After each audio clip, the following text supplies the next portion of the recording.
Hello दोस्तों, solidity fundamentals course में आपका स्वागत है। मेरा नाम अंजलि है और इस कोर्स में मैं आपकी गाइड रहूंगी। आज के लेसन में हम ऑपरेटर्स के बारे में पढ़ने वाले हैं। डिफरेंट टाइप के जो ऑपरेटर्स हैं सॉलिडिटी लैंग्वेज में सपोर्टेड, तो उनका टाइप क्या है और वो कैसे हम इम्प्लीमेंट कर सकते हैं, वो सब हम इस चैप्टर में जानेंगे। तो हम आज क्या करने वाले हैं, हम रीमिक्स आईडी में ही सीधा जाने वाले हैं और उसमें कुछ कोड लिखा हुआ है मैंने, बॉयलर प्लेट कोड।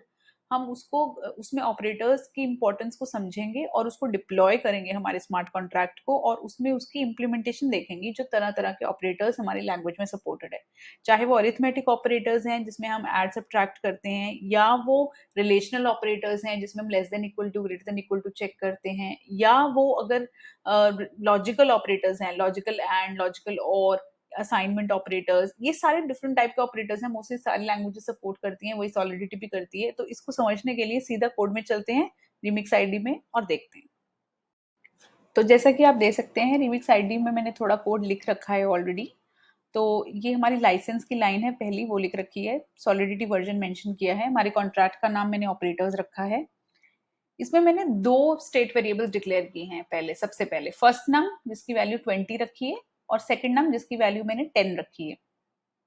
इसमें फर्स्ट सेट ऑफ ऑपरेटर्स होते हैं अरिथमेटिक ऑपरेटर्स, जो सॉलिडिटी में सपोर्टेड होते हैं। अरिथमेटिक मतलब मैथमेटिकल ऑपरेटर्स। तो मैंने इसमें क्या किया है कि डिफरेंट डिफरेंट स्टेट वेरिएबल्स बना लिए हैं हर ऑपरेशन के रिगार्डिंग, ताकि हम जो है जब डिप्लॉय करें, मैंने इनको पब्लिक भी बना दिया है, तो कि सबके हमारे पास बटन्स आ जाएंगे डिप्लॉयमेंट पे, और हम सबकी वैल्यू चेक कर पाएंगे कि ये कैसे वर्क करता है। तो हमें पता है कि जाहिर सी बात है, एडिशन लिखा है, इसमें ऐड ऑपरेटर लिखा है कि ये दोनों नंबर्स को ऐड करके ऐड में सब ये वैल्यू सेव कर देगा। सब्ट्रैक्शन हो गया, मल्टीप्लाई में मल्टीप्लाई करेगा, डिवीजन मॉड में क्या करता है कि दोनों नंबर्स को डिवाइड करके जो रिमाइंडर बचता है वो सेव करता है।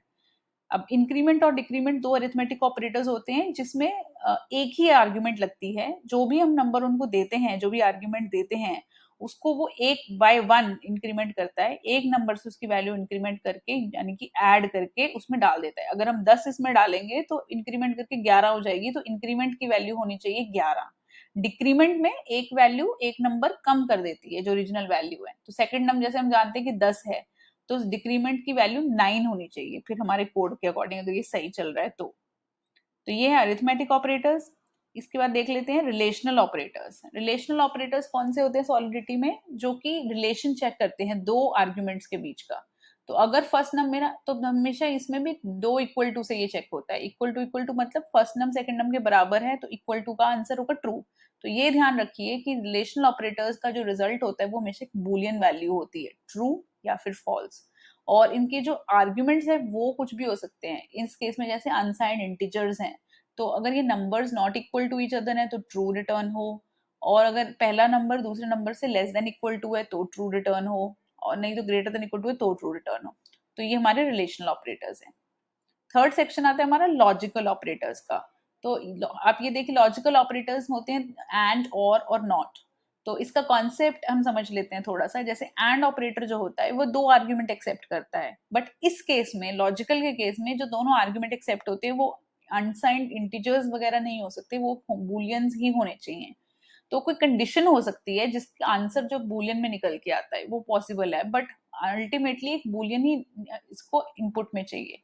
तो एंड ऑपरेटर क्या करता है कि उसके अगर दो इनपुट्स हैं तो वो ट्रू सिर्फ तभी रिटर्न करता है जब उसके दोनों इनपुट्स की वैल्यू ट्रू निकल के आ रही है। अगर एक भी चीज फॉल्स है या दोनों फॉल्स है तो वो हमेशा फॉल्स रिटर्न करेगा। इस केस में आप देखिए, मैंने पॉजिटिव को ट्रू बनाया है, नेगेटिव को फॉल्स बनाया है। अब जब मैं ट्रू और फॉल्स का एंड करूंगी तो वो हमेशा फॉल्स होगा। तो एंड ऑपरेटर की वैल्यू जब चेक करेंगे तो वो हमें फॉल्स दिखाई देगी।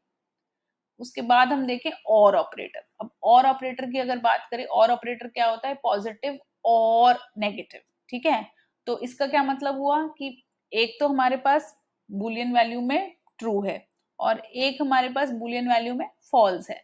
तो अगर और ऑपरेटर में क्या होता है, एक भी वैल्यू अगर ट्रू है तो वो ट्रू ही रिटर्न करता है, अगर दोनों वैल्यू फॉल्स है तब जाके वो फॉल्स रिटर्न करता है। तो इस केस में एक ट्रू है तो हमारा आंसर ट्रू आना चाहिए। नॉट ऑपरेटर, नॉट ऑपरेटर में क्या, सिंपली वैल्यू जो है रिवर्स हो जाती है। तो अगर हम इसको ट्रू पास कर रहे हैं तो नॉट करेंगे तो फॉल्स हो जाएगी, फॉल्स करेंगे तो ट्रू हो जाएगी। ये सिंपल है। इसके बाद ये इंटरेस्टिंग कैटेगरी होती है असाइनमेंट ऑपरेटर्स की। असाइनमेंट ऑपरेटर्स में देखेंगे क्या होता है कि दो चीजें एक साथ हो रही होती हैं तो सिंटेक्स शॉर्ट हो जाता है। इसका क्या मतलब होता है, इस लाइन पे आइए। असाइनमेंट ऑपरेटर में हम एक एक स्टेट वेरिएबल या एक वेरिएबल बेसिकली देते हैं। उस वेरिएबल को हम कहते हैं कि उसमें आप कोई भी ऑपरेशन भी कर दो, जैसे प्लस कर दो या माइनस कर दो या मल्टीप्लाई, एक जो नंबर दिया है उसके साथ, बट साथ ही साथ आप इसी वेरिएबल की वैल्यू भी चेंज कर दो। कहने का मतलब, अगर असाइनमेंट पहले देखिए, असाइनमेंट ऐड की वैल्यू 10 है, तो मैं कहना चाह रही हूँ कि 10 में से आप 10 और ऐड कर दो, 20 जो आंसर आया वो असाइनमेंट ऐड में ही डाल दो, असाइनमेंट ऐड की वैल्यू फाइनली 20 कर दो। तो दो काम हो रहे हैं कि एक तो प्लस हो रहा है नंबर और इक्वल टू असाइन भी हो रहा है, मतलब असाइनमेंट भी हो रही है साथ साथ में। तो ये चीज हम एक साथ सॉलिडिटी में कर नहीं सकते। मैं आपको पहले लेसन में बताया था कि यहाँ पे मैं अगर सॉलिडिटी में चाहती कि फंक्शन ना लिखती और मैं सीधा पहले असाइनमेंट ऐड एक वेरिएबल बनाती जिसकी वैल्यू 10 दी है और सेकंड लाइन में लिख देती कि assignment add plus equal to 10, तो वो हमारी सॉलिडिटी एरर देती। क्यों? क्योंकि स्टेट वेरिएबल्स जो है या तो तुरंत जब आप बना रहे हो यहाँ पे वैल्यू दो जो हमने दी है, अब इसकी वैल्यू अगर आपको बदलनी है तो ये सॉलिडिटी का रूल है कि आपको कंस्ट्रक्टर या फंक्शन यूज करना होगा, इसलिए हमने इसके लिए एक फंक्शन बनाया है। तो हम देखेंगे कि जब हम अपना कोड डिप्लॉय करेंगे तो हम पहले ही सबकी वैल्यू देखेंगे, ऐड सब्ट्रैक्ट मल्टीप्लाई, तो ये असाइनमेंट में ये वैल्यूज ये वाली होंगी। पर क्योंकि मैंने ये पब्लिक बनाया है तो एक असाइनमेंट फंक्शन का बटन क्रिएट होगा, तो जैसे ही मैं असाइनमेंट के बटन पे क्लिक करूंगी हम देखेंगे वैल्यू सारी बदल जाएंगी एज पर दिस। कोई 10 ऐड हो जाएगा या सब्ट्रैक्ट हो जाएगा या मल्टीप्लाई होगा, तो ये सारी चेंजेस हम असाइनमेंट पे क्लिक करने के बाद होगा, तो वो हम देखते हैं सारा भी। उसके बाद फाइनल ऑपरेटर है कंडीशनल ऑपरेटर। ये काफी इंपॉर्टेंट ऑपरेटर होता है, सॉलिडिटी लैंग्वेज में काफी यूज होने वाला ऑपरेटर है क्योंकि सिंटैक्स बहुत छोटा कर देता है। इसका मीनिंग होता है कि जो हम सबसे पहले लिखते हैं वो हमारी एक कंडीशन होती है कि first number is greater than second number, ये कंडीशन है। अगर इसका रिजल्ट ट्रू है तो जो हमने सेकंड नंबर पे लिखा है क्वेश्चन मार्क के बाद, वो चीज एग्जीक्यूट होनी चाहिए, और यानी कि फर्स्ट नंबर और सेकंड नंबर ऐड हो जाने चाहिए। पर अगर ये इस पहली वाली की कंडीशन फॉल्स है, मतलब फर्स्ट नंबर सेकंड नंबर से बड़ा नहीं अगर है, अगर ये चीज फॉल्स हो जाती है तो हम इसको स्किप करेंगे और जो कोलन के बाद चीज लिखी है वो करेंगे। कोलन के बाद क्या लिखा है कि दोनों नंबर माइनस हो जाने चाहिए। तो सॉलिडिटी में इस चीज का बहुत महत्व है, क्योंकि होता है बहुत बार कि आपको कहना है कि अगर एक कंडीशन ट्रू है तो ये काम हो, बट अगर कंडीशन ट्रू नहीं है तो दूसरा काम हो, तो उसको बहुत कॉम्प्लिकेटेड उसमें लंबी लाइन ऑफ कोड में लिखने की बजाय हम एक ही लाइन में खत्म कर सकते हैं। तो चलिए अब देखिए, आपने कॉन्ट्रैक्ट मैंने कंपाइल तो कर ही रखा है, अब बस इसको डिप्लॉय करने की देरी है। इसको मैं डिप्लॉय करती हूँ।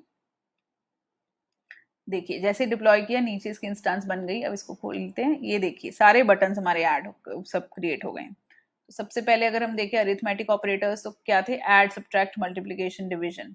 तो हम उनकी वैल्यूज देख लेते हैं। हमारा फर्स्ट नंबर 20 था, याद रखिए, सेकंड नंबर 10 था, तो ऐड की वैल्यू तो हमारी होनी चाहिए 30।